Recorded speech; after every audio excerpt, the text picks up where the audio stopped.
no Evangelho de Lucas, no Lucas capítulo 4, nós iremos falar um pouquinho mais sobre perspectiva de vida. Então, Lucas 4, lembrando que perspectiva de vida tem a ver com a forma que você encara a sua vida, o seu presente, o seu futuro. Temos insistido que, infelizmente, muitas pessoas não têm essa perspectiva, muitas pessoas não sabem o que esperar do futuro, estão com um presente desconcertante, estão vivendo momentos de tristeza, dores, falta de significado. O número de pessoas que estão acometidas de algum tipo de enfermidade emocional, depressão, síndrome de pânico, ansiedade, tem crescido cada vez mais. O número tem sido alarmante. E quando você pesquisa e vai ver que muitas dessas pessoas, infelizmente, lhes falta uma perspectiva. Muitas pessoas têm perdido a motivação até para viver. E estamos em uma cidade que, por ser pequena, o número de pessoas que cometeram suicídio ou que pensam em cometer suicídio não é pequeno na nossa cidade. É uma cidade pequena como a nossa.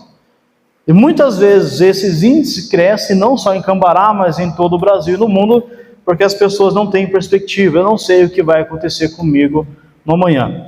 E muitas pessoas que acham que sabem o que vai acontecer com elas no amanhã, elas têm uma ideia equivocada. Elas têm uma ideia errada, muitas vezes pensando que isso não dará certo, que a vida dela não vai dar certo, que nada dará certo, que ela nasceu para sofrer, que ela nasceu para não ser amada. Então, infelizmente, não tem essa perspectiva de vida bem formulada no seu coração. Então, no Evangelho de Lucas, nós estamos mostrando que perspectiva de vida começa em saber que Deus se interessa pela gente, pela nossa história, que não tem nada em nós que Deus não se interesse, que não tem nada que aconteça em nosso coração, em nossa história, em nosso sentimento, que Deus não tem interesse. Desde coisas pequenas como coisas grandes, né? Não tem nada que Deus não tem interesse. Não há nada que preocupe o seu coração que Deus fale, olha, isso daí é irrisório, não vou me ocupar disso. Não tem nada. Porque Deus quer realmente nos dar perspectiva de vida. E a partir aqui de Lucas 4, nós vamos começar a entrar em ambientes, em corações totalmente machucados, corações desconfiados, vidas abandonadas, vidas destruídas, vidas sem propósito, pessoas que não sabem mais o que vão ser, pessoas que perderam alguém que amam, pessoas que estão se perdendo, pessoas acometidas de várias doenças e que sofrem. Mas nós encontramos um Cristo que vai de encontro a essas pessoas, um Cristo que conversa, um Cristo que olha. Lucas várias vezes vai falar, Jesus viu. Ele vai falar da viúva de Naim, que ele vai se encontrar com a viúva de Naim para trazer para ela um propósito, auxiliá-la. Então Lucas é o evangelho da perspectiva de vida. Lucas é para aqueles que falam, Deus, o que o Senhor quer da minha vida? Deus, quais serão os rumos dos próximos 10 anos? O que a gente vai fazer como família daqui a 10 anos? Então o Evangelho de Lucas é o Evangelho que aponta para a nossa realidade. Nós vamos falar depois de um leproso. Ele fala, você é leproso. Qual que é o teu futuro como leproso? Nenhum. Mas Jesus fala, eu posso te curar. Qual que é a perspectiva do leproso curado? Muitas. Várias perspectivas. Então talvez a tua falta de vida, confiança, esperança, ânimo, é porque talvez você precisa ser tocado por Jesus. Então, perspectiva de vida tem a ver com isso. O que temos sonhado para a nossa igreja? Que a nossa igreja seja uma igreja viva, com pessoas vivas, pessoas que já experimentaram a tristeza, a dor, experimentaram a dor da morte, da perda, e falam, mas em Jesus eu recomecei. Em Jesus eu mudei. Qual que é o tema de hoje? O nosso tema de hoje é como que nós podemos sustentar essa perspectiva de vida. Como é que nós podemos manter essa perspectiva de vida? Porque uma coisa é você conseguir ter uma perspectiva, outra coisa é você manter. Uma coisa é você adquirir algo, outra coisa é você manter. Então, nosso tema é como podemos manter viva a perspectiva de vida que Deus está nos dando. Então, como que podemos manter viva o novo projetos ministeriais que temos para a igreja? Como que nós podemos ter certeza que daqui a 2 anos, tudo que estamos construindo aqui não desabe? Como nós podemos ter certeza que daqui a 2 anos, tudo que você tem feito em relação a Deus não desabe? Então essa é a nossa busca. Então vamos lá para o nosso texto, Lucas 4, de 1 a 13. Vai dizer assim, é o texto da tentação de Jesus, lembrando que Jesus foi batizado por João Batista. Ao ser batizado, ele ora, há uma voz no céu que fala: esse é meu filho amado em quem eu me comprazo. O Espírito Santo desce sobre ele como se fosse pomba, e depois desse vento ele é impelido pelo Espírito ao deserto. Então nós vamos ler essa parte do texto. Jesus, cheio do Espírito Santo, voltou do Jordão e foi levado pelo Espírito ao deserto, onde foi durante 40 dias, onde durante 40 dias foi tentado pelo diabo. Não comeu nada durante esses dias e ao fim deles teve fome. O diabo lhe disse: se és o Filho de Deus, manda essa pedra transformar-se em pão. Jesus respondeu: está escrito, nem só de pão viverá o homem. O diabo levou a um lugar alto e mostrou-lhe num relance todos os reinos do mundo.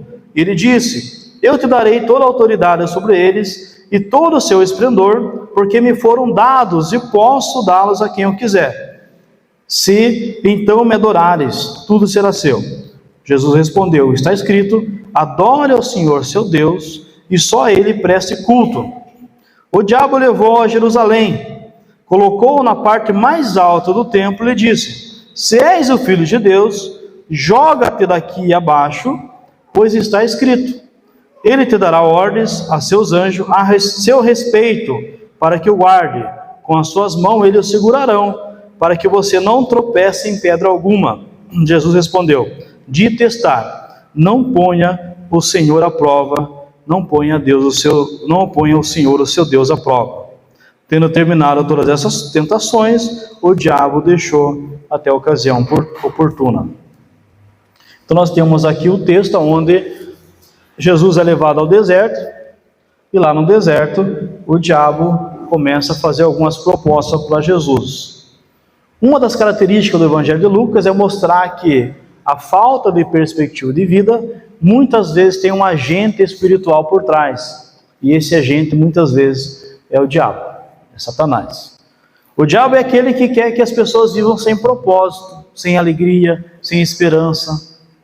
O diabo é o principal agente da falta de perspectiva.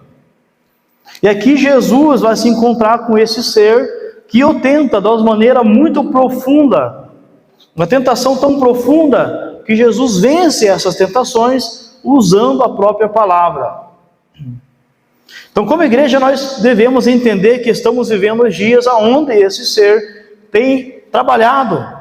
E em João 10, Jesus diz que esse diabo, esse ladrão veio para matar, roubar e destruir. E ele então tem destruído imagens, destruído corações, destruído famílias. É lógico que nem tudo o que acontece por causa dele.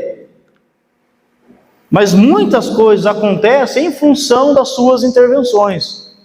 E aqui ele tenta tirar de Jesus a perspectiva que Jesus tinha. Jesus sempre teve uma perspectiva: vir ao mundo, obedecer ao Pai, amar as pessoas, cumprir os propósitos de Deus e desígnios e morrer na cruz e ressuscitar.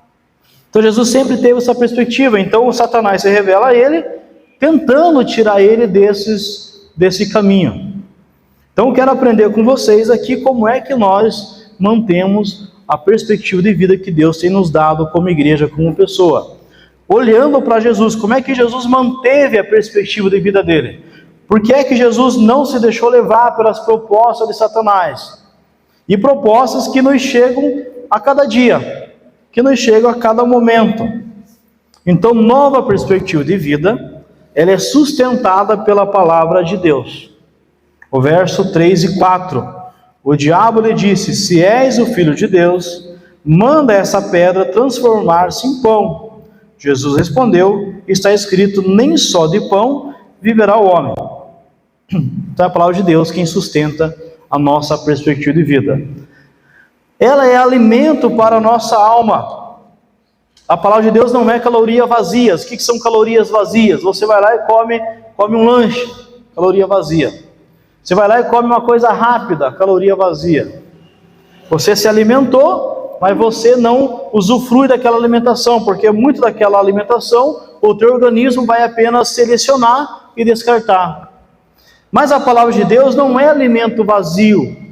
A palavra de Deus é um alimento para a alma. E quando a gente se alimenta de coisas vazias, a pessoa se alimenta talvez de festa, de euforia, é caloria vazia, porque ela está na festa, ela está feliz, ela sai da festa, ela entra na realidade, é caloria vazia.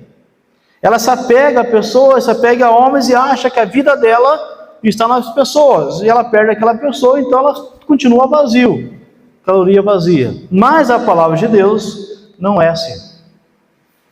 Quando Satanás fala, Jesus, transforme pedra em pão, porque você pode fazer isso, Jesus fala, a minha maior necessidade não é de pão, é da palavra de Deus. Um mundo que acha que a vida gira em torno das suas necessidades é uma presa fácil para Satanás.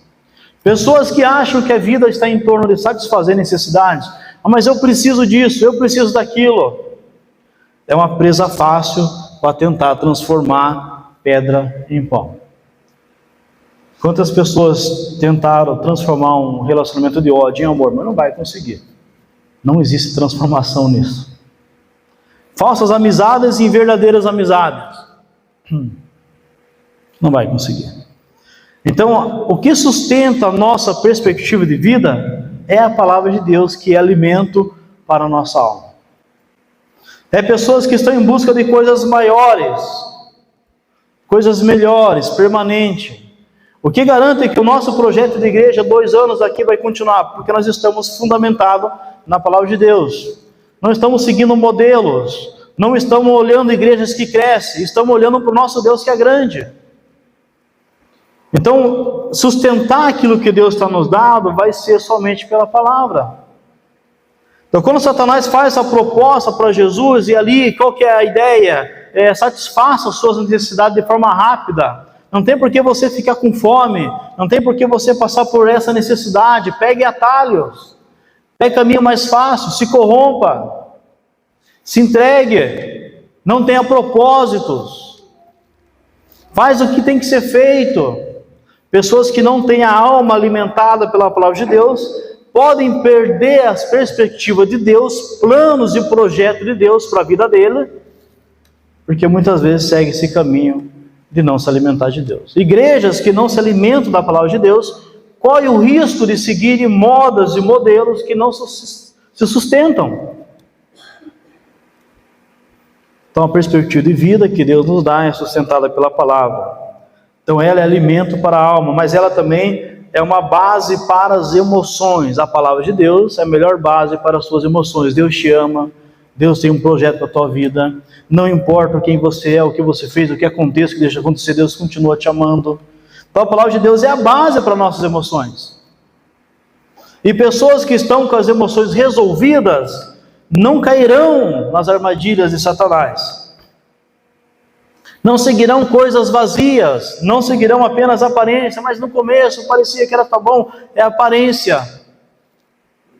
Então quem está vivendo a perspectiva de Deus, só mantém essa perspectiva, porque a palavra de Deus tem que ser a base, e a palavra de Deus tem que ser a base para nossas emoções. Não é o teu passado, não é o que aconteceu com você, não é o que fizeram com você, não é o que você fez. A palavra de Deus tem que ser a base das nossas emoções. Porque se eu for a base das minhas emoções, vai ser complicado. Vai ser complicado. Se você for a base das suas emoções, vai ser complicado. Se o que fizeram com você é a base das suas emoções, vai ser complicado. Então, a base das nossas emoções tem que ser a palavra de Deus, a qual nos diz que somos importantes, somos amados, somos aceitos, a qual diz que Deus amou o mundo de tal maneira que deu o seu Filho para morrer em nosso lugar, a qual diz que Deus nos aceita, que Deus nos chama de filho, que Deus nos chama ao arrependimento, à mudança de vida, de pensamento. Ela que tem que ser as bases das emoções. Quando Satanás faz sua proposta para Jesus, ele está fazendo a proposta para alguém que está com as emoções resolvidas e com as emoções firmadas na palavra de Deus. Como é que andam as tuas emoções? Se as tuas emoções não estiverem resolvidas, você não conseguirá manter a sua perspectiva em Deus. E aquilo que Deus está te dando para você construir, você pode perder.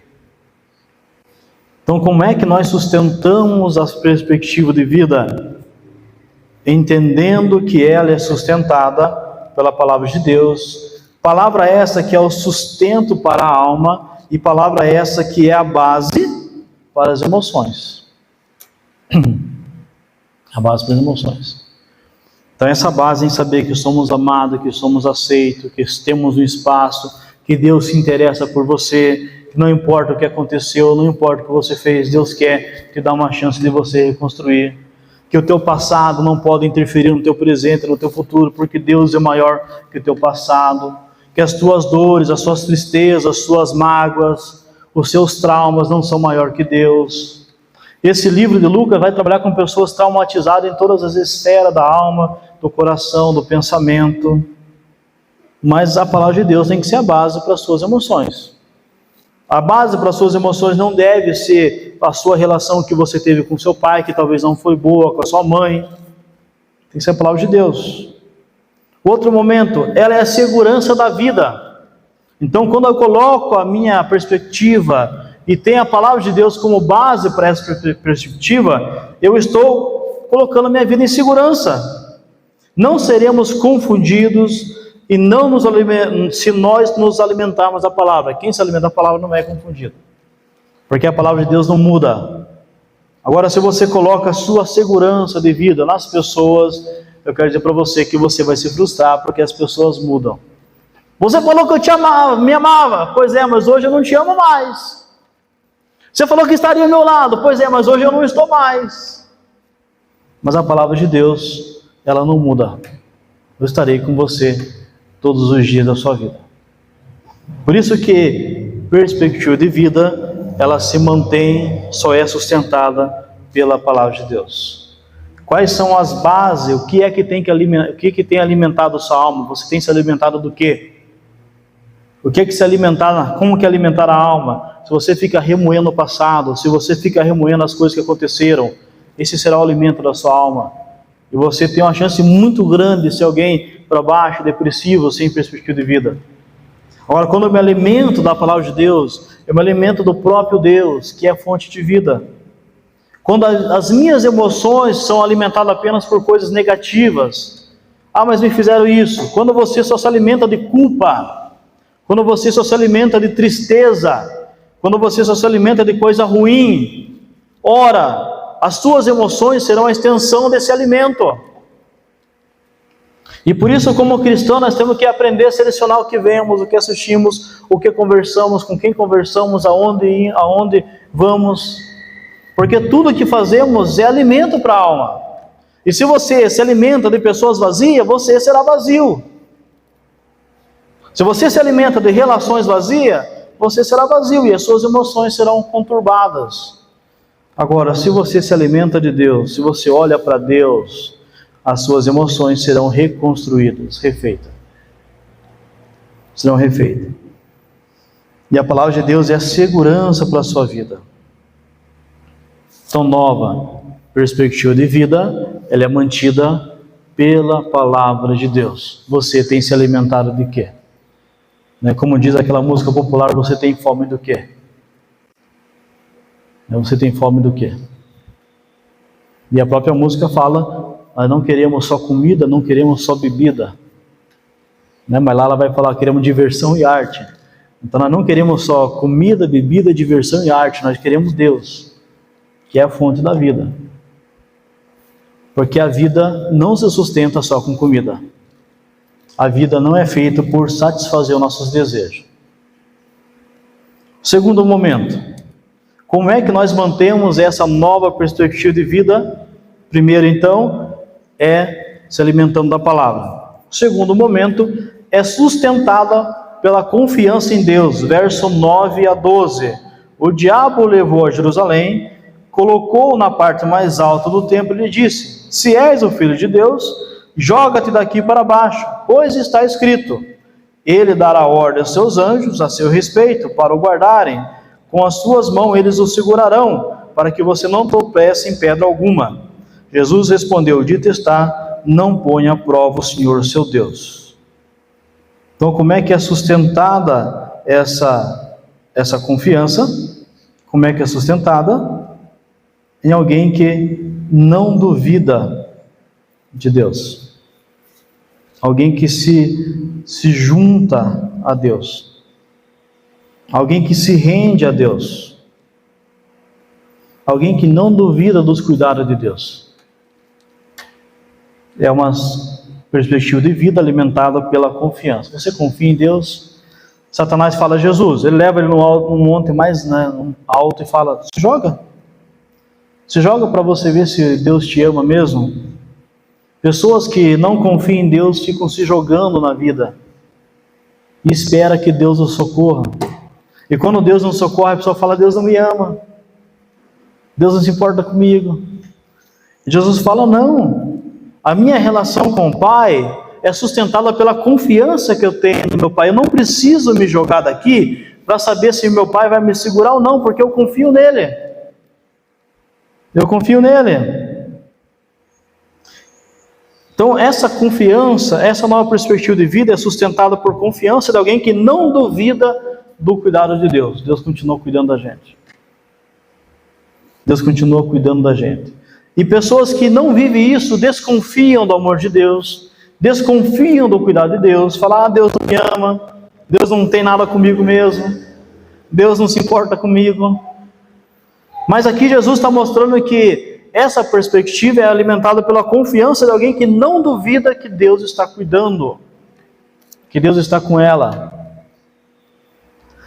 Alguém que não segue os conselhos do diabo, porque infelizmente alguns, se estivesse lá, se jogariam. Então, alguém que não segue os conselhos, então se joga. Já que não está dando certo, se aventura. Então, o que o diabo falou para Jesus: se joga na vida, seja feliz. E essa é uma frase que as pessoas usam: se joga, né? Se joga, vai, se joga, amiga, vai lá, se joga. Então, alguém que não segue os conselhos do diabo, alguém que sabe da bondade de Deus e seus planos. Então, essa perspectiva de vida é sustentada por alguém que se alimenta da palavra e é sustentada pela confiança de alguém que sabe que Deus é bom e que sabe dos seus planos. Essa palavra tentação que Jesus usa é a palavra que vai seguir Israel no deserto. Israel várias vezes tentou a Deus. O que é tentar a Deus? Eles falavam: Deus, o Senhor nos trouxe para o deserto para a gente morrer aqui. O Senhor nos trouxe para o deserto para a gente morrer de sede. O Senhor nos trouxe para o deserto para a gente morrer de fome. Então isso era tentar a Deus. O que é tentar a Deus? Deus, o Senhor não cuida de mim. O Senhor não se importa comigo. Olha o que está acontecendo. Olha o que nós estamos passando. É alguém que sabe que não importa o que a gente enfrenta na vida, Deus continua sendo bom e se interessa por nós. E que Deus estará com a gente, mesmo nos momentos mais obscuros e difíceis da vida e da alma. Deus continua com a gente. Porque o socorro aqui garantido que ele está citando, que o diabo está citando, não é garantia que Deus vai te proteger de tudo, mas é garantia que Deus estará com você em tudo. E aqui lembrar do Salmo 23, ainda que eu ande pelo vale da sombra e da morte, eu não temerei mal algum, porque o Senhor está comigo. Então essa perspectiva é sustentada por alguém que mantenha confiança em Deus. Você continua confiando em Deus? Você continua buscando a Deus? Você continua crendo que Deus cuida de você? Você tem seguido os conselhos de Deus? Ou seguido conselhos do inimigo? É lógico, o inimigo não vai aparecer para você: vem aqui, eu sou o diabo e quero te dar um conselho, né? Não vai aparecer assim. Quando é que eu sei que eu estou sendo aconselhado pelo diabo? Quando os conselhos que eu recebo de amigos são contrários à palavra de Deus.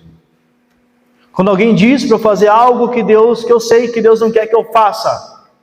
Quando alguém chega e fala: se jogue, aproveita o momento. Quando alguém diz: Deus quer que você seja feliz. São conselhos que não vêm de Deus. E que não vêm de uma pessoa sensata. Vêm de alguém que está influenciado pelas artimanhas do inimigo. E olha que alguns têm seguido conselhos esquisitos, né? Que sopram da boca de Satanás e a pessoa segue, vai lá e faz. Faz porque não confia em Deus. Faz porque não acredita em Deus. Pega atalhos. E depois se destrói, se decepciona e precisa voltar para um processo de restauração. Então ela é sustentada por confiança de alguém que não duvida de Deus, de alguém que não segue os conselhos do diabo e de alguém que sabe da bondade de Deus e que Deus continua cuidando e restaurando. E aqui nós precisamos entender uma coisa interessante no texto, no verso 9 e no verso 5. Tanto no verso 9 quanto no verso 5, as tentações aconteceram em lugares altos. Verso 5, o diabo levou a um lugar alto, e o verso 9, o diabo levou a Jerusalém e colocou na parte mais alta do templo. As maiores tentações são quando o diabo fala: olha, tudo isso é teu. Olha o que você está perdendo. Olha o que você está perdendo. Você está perdendo uma aventura, você está perdendo uma experiência nova. Então leva as pessoas lá no alto. Só que depois ele joga você e você despenca lá embaixo. E descobre que não há segurança para quem não segue os conselhos de Deus. E descobre que não há segurança para quem desobedece a Deus. Quantos foram lá em cima, pegaram caminhos altos e caíram lá embaixo? E depois pensa: Deus, por que o Senhor não me segurou? Eu falo: mas eu não mandei você pular. Você pulou seguindo a voz do inimigo. Você pulou seguindo conselhos de homem. Você pulou porque você duvida do meu cuidado. Você pulou porque você segue o conselho do diabo e seus agentes. Você pulou porque você duvida da minha bondade. Você pulou porque você quis pegar atalhos. Você pulou porque você não confia. Não fui eu que deixei você cair, foi você que pulou. Porque quando eu falei para você confiar e você se jogar, você não confiou e não se jogou. Você falou: mas será Deus? Mas quando alguém te dá um conselho absurdo que contraria a minha palavra, você se joga. Então você que caiu. Não fui eu que te empurrei. Foi você que caiu. Então essa perspectiva de vida, ela é sustentada pela confiança em Deus. Confiar em Deus ou se jogar? Ela é alimentada por alguém que confia. Não vou me jogar. Porque se Deus quiser me pegar e me levar para um lugar alto, eu vou. Mas se não, eu não vou. Eu fico aqui no vale, ainda que eu ande pelo vale. E o vale vocês conhecem. A nossa região tem várias cidades que são no meio de vale. Eu prefiro ficar aqui no vale. Eu não vou subir lá em cima se não é o Senhor que está me levando. Eu não vou entrar nessa relação, não vou entrar nesse negócio, não vou resolver dessa maneira, porque o Senhor está mandando eu ficar no vale. Ficar aqui embaixo. Então essa perspectiva de vida é sustentada por alguém que se alimenta da palavra de Deus, de alguém que tem confiança em Deus. Teus projetos envolvem as coisas de Deus? As tuas decisões te afastam ou te aproximam de Deus? O que é importante para você? O que é significativo para você? Aí você vai saber se você está se jogando ou não. O que é importante para você? O que é essencial para você? E o último momento, versos 5 a 8, é sustentada por verdadeira adoração. Versos 5 a 8, o diabo levou a um lugar alto e mostrou-lhe no relance todos os reinos do mundo. Ele disse: eu te darei toda a autoridade sobre eles e todo o seu esplendor, porque me foram dados e posso dá-los a quem eu quiser. Então, se me adorares, tudo será teu. Jesus respondeu: está escrito: adore o Senhor, o seu Deus, e só a Ele preste culto. É lógico, né, que o diabo está exagerando, né? Ele não tem nada, né? Então tudo que ele te oferece não é dele. Então cuidado. cuidado que você aceita dele. Então é sustentada por uma verdadeira adoração. Que tipo de adoração? Que não busca poder e esplendor. Sua satisfação está em Deus.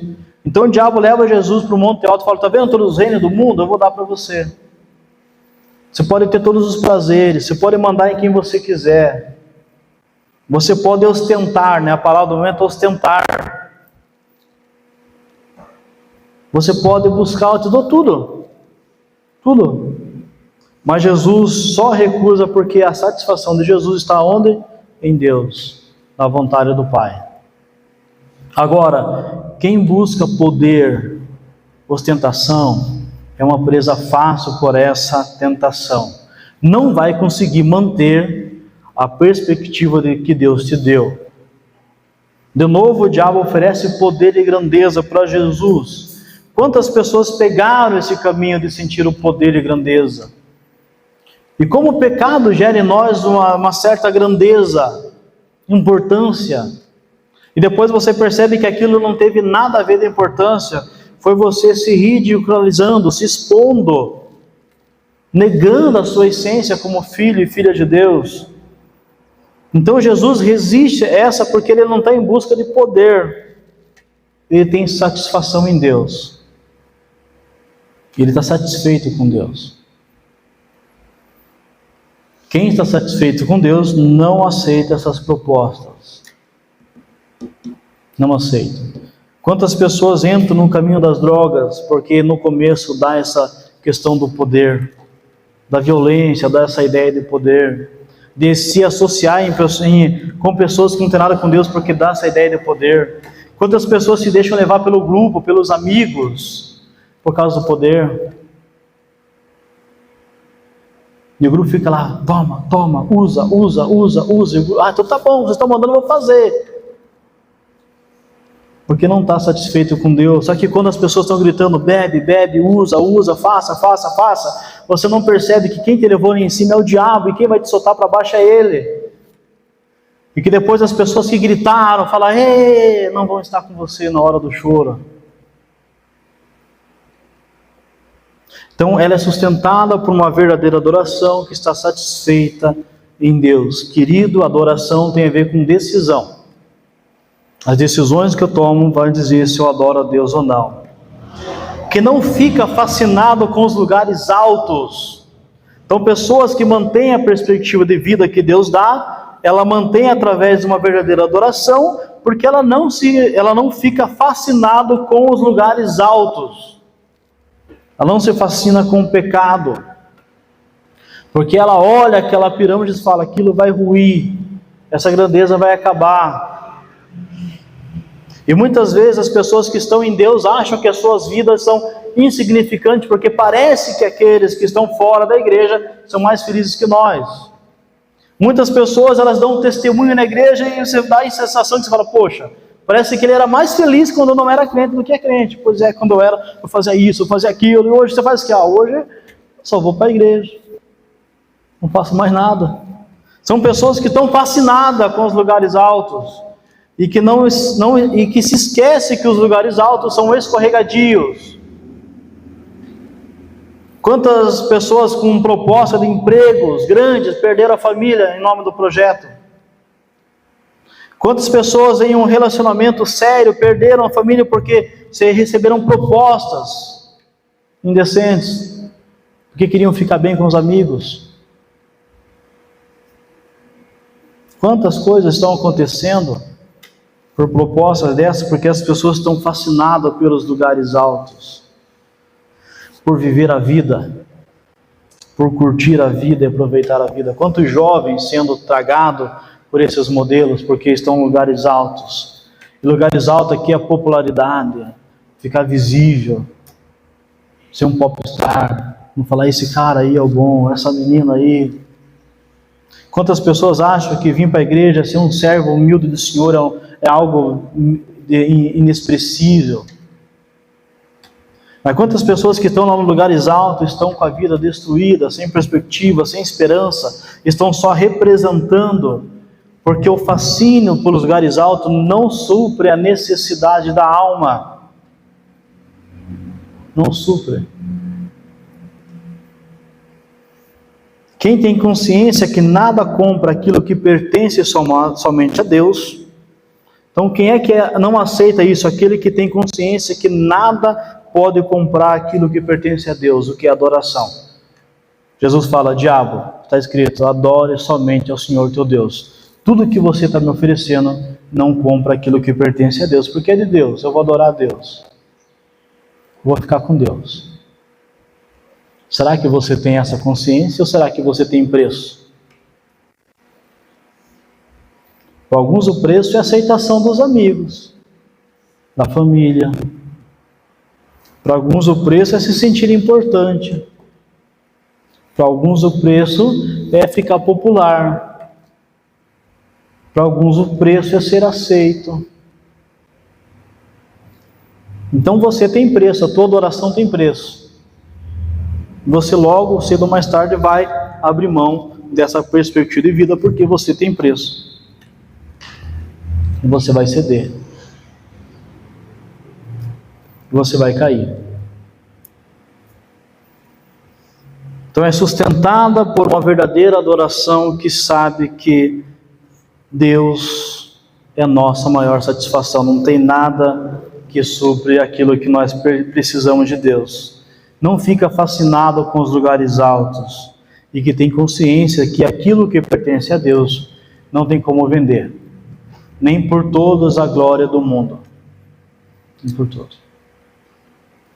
O nosso mundo sofre hoje porque muitas pessoas estão em busca de glória e poder, e esse poder não preenche a vida, não preenche, não dá satisfação na vida. E alguns pegam atalhos, pegam caminhos, e depois descobrem que isso não sustenta a vida. Você quer manter uma perspectiva de vida, você tem que se alimentar da palavra de Deus. Você tem que desenvolver confiança em relação a Deus. E você tem que manter a sua adoração somente a Deus. Tem que manter. Aprender a dizer não. Não. E fazer as suas escolhas. De novo, como é que eu sei se eu estou mantendo a minha perspectiva em Deus? As coisas de Deus é mais importante para você? Estar com Deus é mais importante para você? Se reunir como igreja é importante para você? Expressar a sua fé lá fora é importante para você? Falar de Jesus para as pessoas é importante para você? Mesmo que você fique ruim na fita, como nós dizíamos antes, mesmo quando alguém fala, você é careta, mesmo que alguém fale, você está desatualizado, mesmo que alguém fale, você vai ficar a vida inteira desse jeito, você mantém, ou você tem cedido às vozes de Satanás, muitas vezes colocado na boca de pessoas? Como é que você tem agido? Então, perspectiva de vida só é mantido por alguém que diz sim a Deus. E você com medo de Satanás, né? Não se preocupe, ele se manifesta bonitinho, do jeito que você gosta. Ele não vai te assustar. Você vai até pensar que ele tem interesse por você. Só vai descobrir que ele, na verdade, só queria estragar sua vida, seu testemunho e o seu coração. Agora tema a Deus, porque temendo a Deus, nós vamos pôr a nossa perspectiva de vida em Deus. E daqui a 2, 3, 4, 5, 10 anos nós teremos felicidade no Senhor. Eu já falei para vocês, eu fui líder de jovem durante 6, 9 anos. E uma das frases que eu falava para os jovens, que eu tinha proposta, vamos orar, vamos ler a Bíblia, vamos buscar a Deus. Ele falava, mas pastor, né? Eu estou no momento de namorar, curtir a vida dos amigos. Eu falava, menino, menina, daqui 10 anos nós conversamos. Daqui 10 anos nós compararemos as nossas histórias, a minha história e a tua história. Infelizmente, alguns talvez nem tenham consciência disso, percebe que hoje eu estou bem melhor do que eu estava 10 anos atrás. E eles estão pior. Alguns abriram mão de Deus por causa da faculdade. Estão infelizes com o curso que fizeram. não consegue arrumar um emprego na área, porque acharam que faculdade, amigos da faculdade é o momento melhor da vida. Não é. Não é. Perspectiva de vida é aquilo que mantém a nossa vida vibrante, feliz, contente em fazer a vontade do Senhor. E talvez para você que fala, pastor, não é bem assim, daqui 10 anos eu quero tomar um café com você. Não se esqueça. E 10 anos passa muito rápido. Passa muito rápido.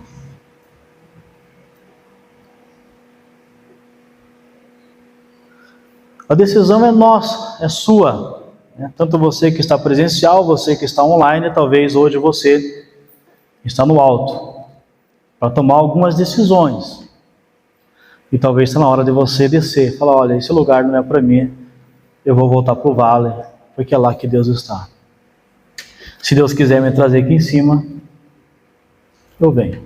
Se não, fica aqui embaixo. Talvez você está vivendo momentos de decepções. E vão aparecer propostas para você superar essas decepções, mas são propostas que não são do Senhor. Talvez você está vivendo um momento emocional, relacional que não são bons. Talvez você está num casamento e você fala, olha Deus, eu não estou feliz, acho que eu errei. Manda outra pessoa. E virão pessoas que não é de Deus para você. E você vai dizer, traio ou não traio? E se você ouvir essas vozes, você vai trair. Só que você vai estar se jogando. Vai chegar um momento que você vai falar, Deus, sou fiel no pouco ou não sou? Mantenho fidelidade no dízimo de oferta ou não mantenho? Sou fiel aos meus amigos ou ao Senhor? Sou fiel à família, ao projeto de família, ou sigo os projetos de famílias que estão surgindo?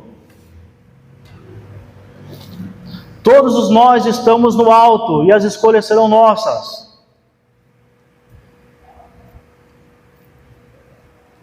O melhor caminho é descer. E as pessoas imagina você descendo, as pessoas subindo a montanha, você está perdendo a vida, é lá em cima que a vida acontece, é lá que está a adrenalina. Isso não é para mim, eu estou descendo. Mas por que é que você está descendo? É porque a minha perspectiva de vida está em Deus. Lá em cima, não é Deus que está chamando, é um inimigo. E enquanto você desce, você vê os teus amigos se arrebentando, se quebrando. E você está lá embaixo para falar para ele, olha, Deus tem algo melhor para você. Então nós precisamos descer. Porque se a gente não descer, a gente vai se jogar com os amigos e depois falar, quem é que vai nos ajudar? Então, perspectiva de vida tem a ver com eu voltar para a presença de Deus e falar, Deus, vou me alimentar da palavra. As minhas emoções serão uma extensão da sua palavra. Vou confiar no teu projeto. Vou esperar no Senhor. Porque o Senhor é bom. Eu sei que aquilo que eu quero em pouco tempo, se eu caminhar com o Senhor ao longo tempo, as coisas serão diferentes. E para encerrar um exemplo, José. Deus deu um sonho para José. Levou-se quase 25 anos para realizar esse sonho. Os irmãos de José pegaram um atalho. Decidiram destruir José. Subiram no alto. E o diabo falou, vocês querem melhorar a vida de vocês? Vocês querem melhorar o relacionamento com vocês, com o pai de vocês? Destrua José. E eles ouviram. Venderam José. E eles se jogaram de cabeça abaixo. E viveram um inferno. Porque todos os dias o pai dele chorava por causa de José. Eles falavam, o conselho não foi bom. José esperou em Deus. A mulher de Potifar fez várias propostas para José. José ficou fiel na palavra de Deus.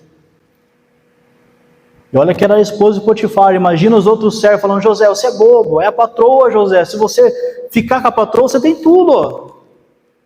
José fala, eu não preciso de patroa, eu preciso de Deus. Ele sofre por isso. E chega um dia que Deus honra José, restaura a história de José. E aí você tem dois encontros, José e seus irmãos. E essa é a diferença, querido, de alguém que seguiu o projeto de Deus e de alguém que seguiu o conselho e se jogou. José é alguém que está lá e fala, olha, eu não me joguei. eu posso ajudar vocês. E José fala, eu vou sustentar vocês, eu vou ajudar vocês, porque eu não me joguei. Vocês se jogaram, mas eu estou aqui para ajudar vocês.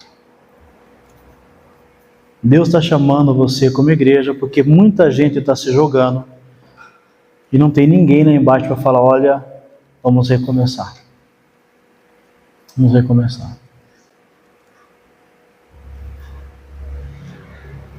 Vai aceitar o convite de Deus ou não? Você precisa tomar algumas decisões com essa mensagem. Vai se alimentar da palavra ou vai seguir o conselho dos amigos? Vai sofrer pelo que é certo ou vai se alegrar de forma circunstancial pelo que é errado? Aonde que você vai colocar a sua vida?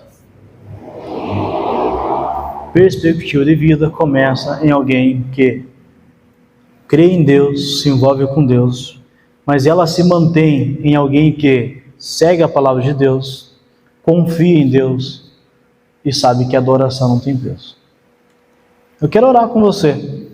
Talvez você fale, pastor, me joguei. E sabe qual que é a frase de alguém que se jogou? Quebrei a cara. Essa é a frase, quebrei a cara. Quando você ouvir alguém que fala, quebrei a cara, é alguém que se jogou. Alguém que se jogou. E quem se joga, quebra a cara. Mas não quebra só a cara, quebra o coração, quebra a família. Você fala, pastor, quebrei a cara, quebrei o coração, quebrei a família. O que eu faço? Vem para Jesus.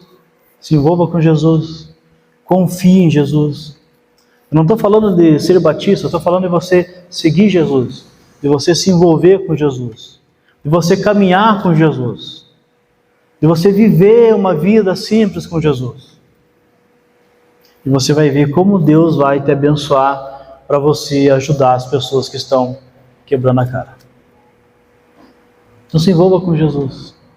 E você que não quebrou a cara, mas que está lá em cima, está pronto, presta a fazer uma loucura, desça.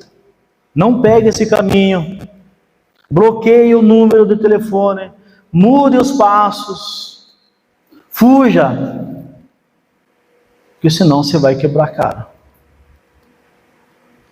Então desça, saia daí, esse lugar não é para você, não é o chamado de Deus para a tua vida, saia. Cuidado com as propostas, cuidado, fuja. Em Jesus a gente encontra a solução. Vamos orar? E a minha oração é que você fale, Jesus, quero caminhar contigo, estou descendo, não vou me jogar.